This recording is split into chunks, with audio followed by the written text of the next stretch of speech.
Thank you so much. Pleasure to be here to introduce to you a film that just looks terrific. I can't wait to see this. It is Hotel Transylvania, brought to you by Sony Pictures Animation.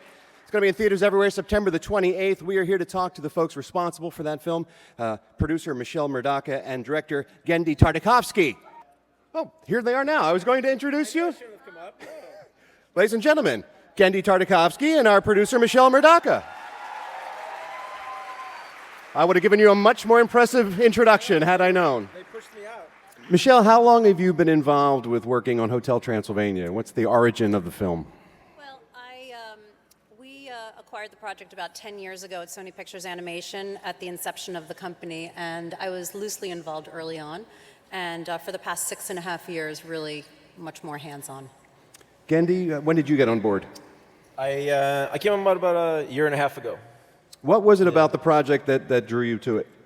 I think for me, it was the idea of Dracula and kind of reimagining Dracula for kind of a new generation in a classic sense. That at the same time, I always grew up with not the scary versions of the monsters, but the Abbott and Costello and Frankenstein versions of them. And so for me, it was a great opportunity to have another comedic take on Dracula, and then also the most appealing is Dracula as a dad.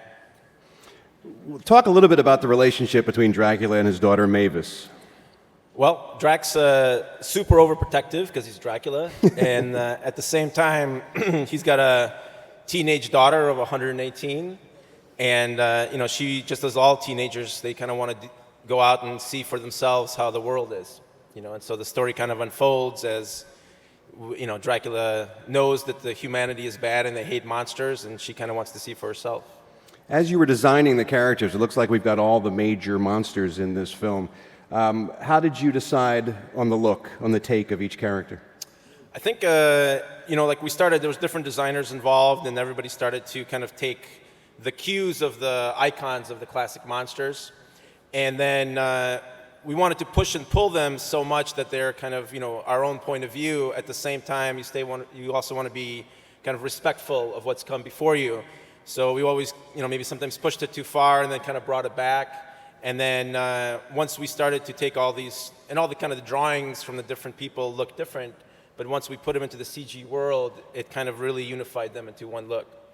Michelle, can you talk about the cast a little bit? It looks like there's an all-star comedy lineup in there. Yeah, we have an excellent cast. We've got Adam Sandler as Dracula.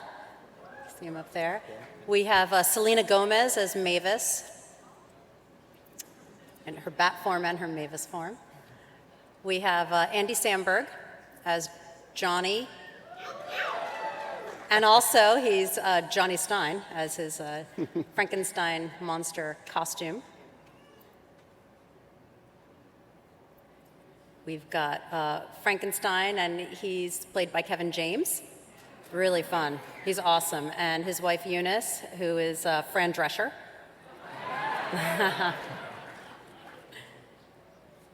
And we have Wayne the Werewolf, who's played by Steve Buscemi. He is, and he is absolutely hilarious, and one of our favorite fun characters. Wayne's wife is Wanda, and they're pups, and she's always pregnant, and they've lost count of how many litters they've had. So she's played by Molly Shannon.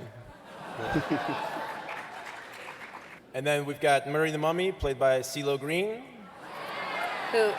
And CeeLo is awesome. Like, as an actor, singer, he's really great and fun and obviously larger than life. That's an interesting choice, CeeLo Green. It wouldn't have sprung to mind automatically. How did that come about? Well, we knew we were going to have a couple of musical numbers in the movie, and who better to play the mummy but CeeLo, and he just seemed really appropriate and kind of embodied the character, and it was great casting. He came in and he just hit it. He also came on the same day as those guys, just a little bit later. So he and Adam were together for a while during their recording Did you session. record a lot of the dialogue together with the cast, as opposed to some animation where they just send the actors in to do it on their own? We tried to. We tried to whenever schedules would permit. Yeah, we definitely had 2 or 3 sessions where a lot of people were there, and then after that, all the schedules kind of exploded, and we went on our own. But then initially, it was great. Yeah, and Adam would try and show up to all the recording sessions that he could. So it was fun. And then last but not least, we have Quasimodo, the chef of the hotel, played by John Lovitz. Yeah. I know, and John was amazing. He kind of like strolls into the room, and he's got his little soccer jersey and soccer shorts with his little Dog dog. to match. And he kind of like scans everybody, and then he's just instantly funny. And it's like one of the great experiences working with all these great comedians is how seriously they take comedy. And it's like they're craftsmen, and comedy is their craft. And you'd think there would be a lot of ad-libbing, but there really wasn't, because once they wrote something that they liked, the line, they would keep doing it until they got a laugh, until they found that rhythm and the pattern of reading the line. And it was really impressive, because I thought they would just do the line and do 10 different versions of it, but they were... No, they're all about perfecting the joke. Yeah. Really, really getting it to work, really getting the joke to sing. You were talking a little bit earlier, Gendy, and I'd like to go further on this, about your influences when making this film. You mentioned some of the early Warner Brothers cartoons and Abbott and Costello, Meet the Wolfman, that kind of stuff. What things influenced you for this film in general? I mean, really, it's, for me, Take Savory, Bob Clampett, the Warner Brothers cartoons, it had the energy, and the animation, and the animation was fun, and I feel like a lot of feature animation is really grounded in traditional ideas and the way they animate. And I really wanted to break out, and the word cartoony in feature animation is sometimes like a taboo word.